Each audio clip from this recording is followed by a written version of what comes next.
তোমার দাদা একটা বোকা মানুষ, অনেক রেগে। সে প্রতি রাতে আমার দিকে ফিরেও তাকায় না।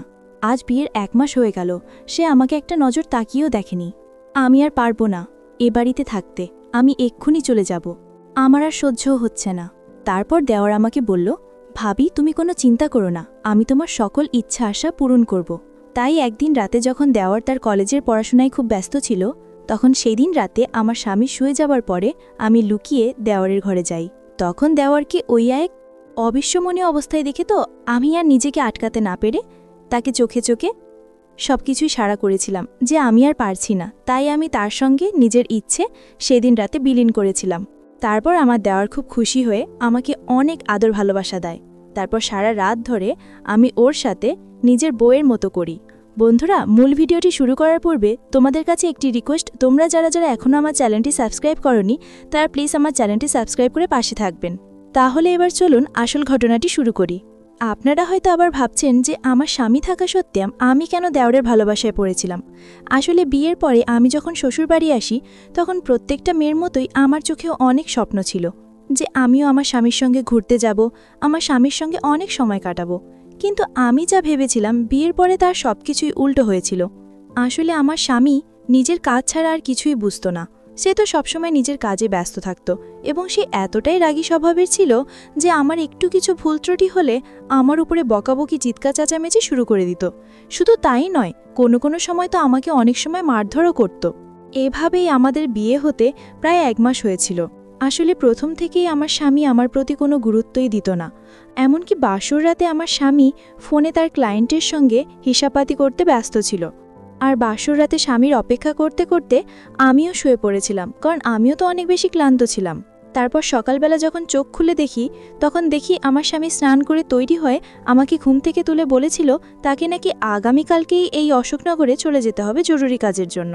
আমি তো কোনো কথা না বলে শুধু স্বামীর দিকে আশ্চর্য হয়ে তাকিয়েছিলাম, কারণ স্বামী তার কাজকে এত বেশি প্রাধান্য দিত যে আমাদের বাসর রাতটাকেই নষ্ট করে দিয়েছিল। ওই বাসর রাতের জন্য আমি যা স্বপ্ন নিজের চোখে সাজিয়েছিলাম, আমার সেই স্বপ্নগুলো ভেঙে চুরমার হয়ে গিয়েছিল। বিয়ের 2 দিন পরেই সে 15 দিনের জন্য অশোকনগরে চলে যায় নিজের কাজের জন্য, এবং যাওয়ার সময় সে তার ভাইকে বলে গিয়েছিল, রোহান, তার ভাবিকে খেয়াল রাখিস। বিয়ের 2 দিন পরে যখন একটা মেয়ের স্বামী তাকে একা রেখে বাইরে চলে যায়, তার কষ্টটা যে কতটা সেটা একমাত্র আমিই জানি। তারপর বিয়ের 2 দিন পরে আমার স্বামী যখন অশোকনগরে চলে যায়, তারপরে তো আমি নিজেকে খুব একা মনে করতাম। আমার স্বামী আর দেওয়ার এরা 2 ভাই। আমার দেওয়ার বয়সে আমার চাইতে 5 বছরের ছোট। শ্বশুর শাশুড়ি তো অনেক আগে মারা গেছেন। স্বামী যখন 15 দিনের জন্য অশোকনগরে চলে যায়, তারপরে স্বামীর সঙ্গে কাটানো 2 দিন মনে করে একা একাই সময় কাটাতাম। আর স্বামীর সঙ্গে কাটানো 2 দিনের মধ্যে তো স্মরণ করার মতো সেরকম কোনো কিছু স্মৃতি ছিল না। তাও স্বামীর চেহারা ও কথাবার্তাগুলো মনে করতাম, কারণ আমার দেওয়ারও তো সারাদিন বাড়িতে থাকতো না। সে তো সকালে খাওয়া দাওয়া করে কলেজের জন্য বেরিয়ে পড়তো। আমার স্বামী দেখতে খুব একটা ভালো না হলেও আমার দেওয়ার কিন্তু ভীষণ সুন্দর, এতে খুব একটা ভুল ছিল না। তারপর সেদিন স্বামীর দূরনগরে চলে যাওয়ার পরে আমি যখন বাড়ির সমস্ত কাজকর্ম করে পরে সন্ধেবেলায় অনেক বেশি ক্লান্ত হয়ে আমার ঘরের বিছানায় শুয়ে একটু আরাম করছিলাম, ওই সময় বুঝতে পারি যে আমার দেওয়ার বাড়ি এসেছে। তারপর সে আমার ঘরের দরজায় নক করে আমার ঘরের ভিতরে ঢুকতে আমাকে সন্ধেবেলায় শুয়ে থাকতে দেখে জিজ্ঞেস করল, ভাবি, তোমার কি শরীর খারাপ? আমি তখন বিছানায় উঠে বসে বললাম, না গো, শরীর খারাপ নয়। বাড়ির কাজকর্ম করার পরে আমার শরীরটা অনেক বেশি ক্লান্ত লাগছে, তাই একটু শুয়ে আরাম করছিলাম। কিন্তু আমি জানতাম ওই সময় আমার মন খারাপ ছিল। কিন্তু আমার মনের পরিস্থিতি আমি তো আমার দেওয়ারকে বলতে পারছিলাম না যে আমার মনের মধ্যে কি চলছিল। কিন্তু তাও জানি না কিভাবে সে আমার মুখ দেখে বলেছিল, ভাবি, তোমাকে দেখে তো মনে হচ্ছে দাদা চলে যাওয়ার জন্য তুমি অনেক কষ্টে আছো এবং তোমার মন খারাপ আছে। দেখো ভাবি, তুমি কিন্তু আমার থেকে কোনো কিছুই লুকোতে পারবে না। আমি কিন্তু মুখ দেখে এসব কিছুই বুঝতে পারি। আর দাদার জন্য যে তোমার মন খারাপ আছে সেটা তো আমি স্পষ্টভাবেই বুঝতে পারছি। তুমি একদম মন খারাপ করো না। দাদার অনুপস্থিতিতে তোমার দায়িত্ব এখন আমার ঘাড়ে।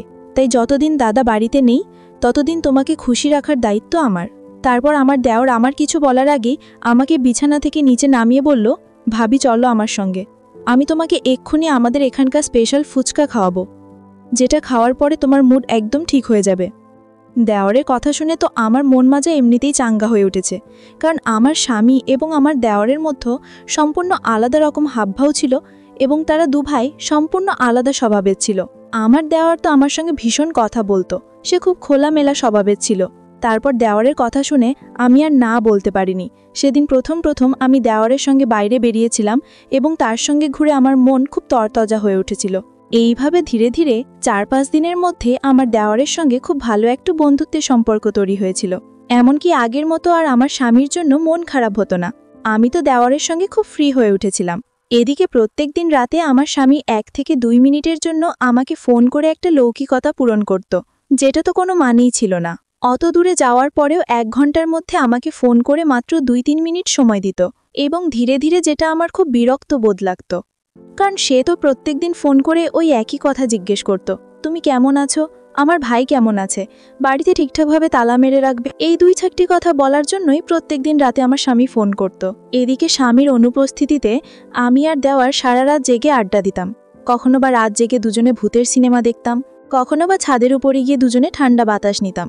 এইভাবে প্রায় 1 সপ্তাহ কেটে যাওয়ার পরে সেদিন জানি না কিভাবে বাথরুমের ভিতরে স্নান করতে গিয়ে আমি পা পিছলে পড়ে গেছিলাম এবং আমি যখন চিৎকার করে উঠেছিলাম তখন আমার চিৎকারের আওয়াজ পেয়ে আমার দেওয়ার তাড়াতাড়ি আমার বাথরুমের সামনে এসে দাঁড়িয়ে আমাকে জিজ্ঞেস করল, ভাবি কি হয়েছে, তুমি ঠিক আছো তো? আমি তখন পায়ের ব্যথার চোটে কাঁদতে কাঁদতে বললাম, আমার ছোট দেওয়ার, না গো, আমি ঠিক নেই, আমি পা মুচকে পড়ে গেছি এবং আমি আর উঠতে পারছি না। তারপর আমার দেওয়ার বলল, ভাবি তুমি কোনোরকমভাবে বাথরুমের দরজাটা খোলো। দেওয়ারের কথা শুনে আমি খুব কষ্টে বাথরুমের দরজাটা হাত বাড়িয়ে খুলেছিলাম। ওই সময় আমি একটা লাল রঙের পরে স্নান করছিলাম এবং আমি যেহেতু স্নান করতে করতে পা পিছলে পড়ে গেছিলাম তাই আমার পুরো শরীরটা ভিজেছিল। ওই সময় আমার দেওয়ার আমার দিকে কিন্তু এক দৃষ্টিতে তাকিয়েছিল আর ওদিকে পায়ের ব্যথা নিয়ে আমি কান্নাকাটি করছিলাম। তারপর যখন আমার উঠে দাঁড়ানোর ক্ষমতাটুকুও ছিল না তখন আমার দেওয়ার বাধ্য হয়ে আমাকে ধরে আমার ঘরের বিছানায় বসিয়ে আমাকে গামছা ও আমার পরনের পোশাক আমার পাশে রেখে দিয়ে বলল, ভাবি তুমি ঘরের বাইরে যাচ্ছি, তুমি পরিবর্তন করে নাও, নইলে তোমাকে ঠান্ডা লেগে যাবে। সেদিন আমার কাছে একটা অন্যরকম অনুভূতির সৃষ্টি হয়েছিল, একটা অন্যরকম আবেগ ও আনন্দ জেগে উঠেছিল। সেদিন আমার দেওয়ারের এরকম আচরণ দেখে আমার ভীষণ ভালো লেগেছিল এবং আমি দেওয়ারকে নিয়ে মনে মনে অনেক রকম স্বপ্ন দেখতে শুরু করেছিলাম, কারণ আমি তো মনে মনে তাকে ভালোবেসে ফেলেছিলাম। তারপর ধীরে ধীরে যত দিন যায় আমার কিন্তু ততই তাকে দেখে ভালো লাগতে শুরু হয়। আমি তার পছন্দ খাবার দাবার ও তার সবকিছুরই খেয়াল রাখতাম। এমনকি সেদিন যখন আমার পা মচকে গেছিল তখন আমার পায়ে কিন্তু ভীষণ ব্যথা ছিল। তাই দেওয়ার বলল, ভাবি আমি কিন্তু একজন ছোটখাটো ডাক্তার, তাই ভাবি তুমি একদম চিন্তা করো না, তোমার সব ব্যথা বেদনা আমি দূর করে দেব। এই বলে সে আমার পায়ে মাসাজ করে দিচ্ছিল। আমার পায়ে যখন মালিশ করতে শুরু করলো তখন কিন্তু আমার ভীষণ আরাম লাগছিল এবং আমার পায়ের ব্যথা কমে গেল। আমি কিন্তু দেওয়ারের জন্য সেজেগুজে তৈরি হয়ে থাকতাম এবং বাহানা খুঁজতাম যে আমার দেওয়ারের কাছে যাওয়ার জন্য, কারণ বিয়ের পরে যেই যত্ন আমার স্বামীর কাছ থেকে পাওয়া উচিত ছিল সেটা তো আমি দেওয়ারের কাছে পেয়েছিলাম। তাই আমি দেওয়ারকে মন থেকে ভালোবেসে ফেলেছিলাম এবং সেদিনের পর থেকে আমি পায়ের ব্যথা বাহানা করে প্রত্যেকদিন তার সামনে ন্যাকা কাম্বা করতাম। আর সে আমার কান্না দেখে বলতো, ভাবি তুমি চিন্তা করো না, আমি এক্ষুনি পায়ে মালিশ করে দিচ্ছি। আর আমি সেটা মন থেকে অনুভব করতাম। ওদিকে পরের দিন কেটে যাওয়ার পরে যখন আমার স্বামী বাড়ি ফিরে আসে তখন তার আসল চেহারা আমার সামনে ফুটে ওঠে।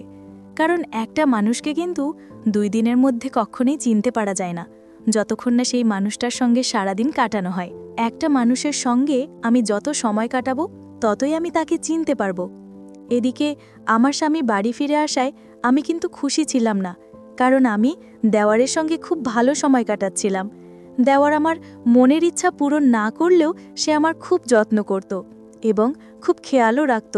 কিন্তু আমি এটা জানতাম না যে দেওয়ারের মনে আমার প্রতি কি ছিল। আদৌ কি সে আমাকে মনে মনে ভালোবাসত, নাকি সে আমাকে নিজের দাদার বউ মনে করে শুধু আমার যত্ন করত? আমি তো কিছুই বুঝতে পারছিলাম না যে দেওয়ারের মনের মধ্যে আমার প্রতি কি ছিল।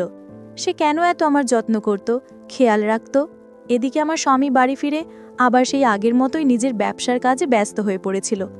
এমন নয় যে সে আমাকে রাতের বেলা একটু, আমিও একটা মানুষ ছিলাম, আমার একটা ইচ্ছে বলে কিছু ছিল। আমি স্বামীর কাছে যেতেই সে আমার ওপর চিৎকার করে বলতো, তোমার কি আর কোনো কাজকর্ম নেই? তুমি দেখতে পাচ্ছ না আমি অফিসে খুব একটা জরুরি কাজে ব্যস্ত আছি, যাও গিয়ে চুপচাপ শুয়ে পড়ো। আমার স্বামী তো আমার দিকে কোনো গুরুত্বই দিত না, তারপর সেদিন আমি যখন স্বামীর কথায় অনেক বেশি কষ্ট পেয়ে মন খারাপ করে রাগ করে রুম থেকে বেরিয়ে ছাদের উপরে গিয়ে চুপচাপ বসেছিলাম আর স্বামীর কথাগুলো মনে করে কাঁদছিলাম, ঠিক ওই সময় আমার দেওয়ারও ছাদের উপরে আমার কাছে এসে হাজির হয়েছিল এবং আমার চোখের জল দেখে আমাকে ধরে আমার চোখের দিকে তাকিয়ে আমার চোখের জল মুছে জিজ্ঞেস করল, বৌদি, তুমি এত রাতে ছাদে কি করছো? আর তুমি কাঁদছো কেন? এতদিন পরে দাদা বাড়ি ফিরে এসেছে, তাই তোমাকে তো আজ রাতে দাদার সঙ্গে সময় কাটানো উচিত ছিল। আমি তখন ওই সময় নিজের আবেগ ধরে রাখতে না পেরে দেওয়ারকে বলেছিলাম, তোমার দাদা এখন পর্যন্ত আমার চেহারার দিকে তাকিয়েই দেখেনি। আমি একটা মানুষ, আমার ইচ্ছে বলে কিছু আছে। তোমার দাদা সবসময় নিজের কাজ ও টাকা পয়সা নিয়ে ব্যস্ত থাকে, কিন্তু কখনো আমার দিকে নজর দিয়ে দেখেনি বা কখনো আমার মনের কথা বোঝার চেষ্টা করেনি। এবার তুমি বলো আমি কি করব? কিন্তু তখনও আমি দেওয়ারকে এটা বলার সাহস করতে পারিনি যে আমি তাকে মনে মনে ভালোবেসে ফেলেছি। আমার সব কথা শোনার পরে আমার দেওয়ার খুব ভালোবেসে আমার চোখের জল মুছে আমাকে বলেছিল, ভাবি, তুমি চিন্তা করো না, ধীরে ধীরে সব কিছু ঠিক হয়ে যাবে। পরের দিন সকালবেলা আমি যখন সকালের নাস্তা তৈরি করছিলাম, তখন আমার স্বামী আর দেওয়ার একসঙ্গে খেতে বসেছিল। তারপর আমার হাতে রান্না করা সবজি পছন্দ না হয় আমার স্বামী আমাকে অনেক কথা শুনিয়েছিল, অপমান করেছিল, আমাকে অনেক উল্টো পাল্টা আজে বাজে কথা বলেছিল এবং সেদিন আমার এটা বুঝতে আর বাকি ছিল না যে আমার স্বামী খুব রাগী স্বভাবের মানুষ ছিল।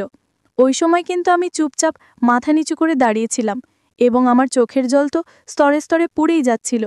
আমার চোখের জল দেখে আমার ছোট দেওয়ার তার দাদাকে বলেছিল, সামান্য একটা তরকারির জন্য তুমি ভাবিকে এত কথা শুনিয়ে দিলে?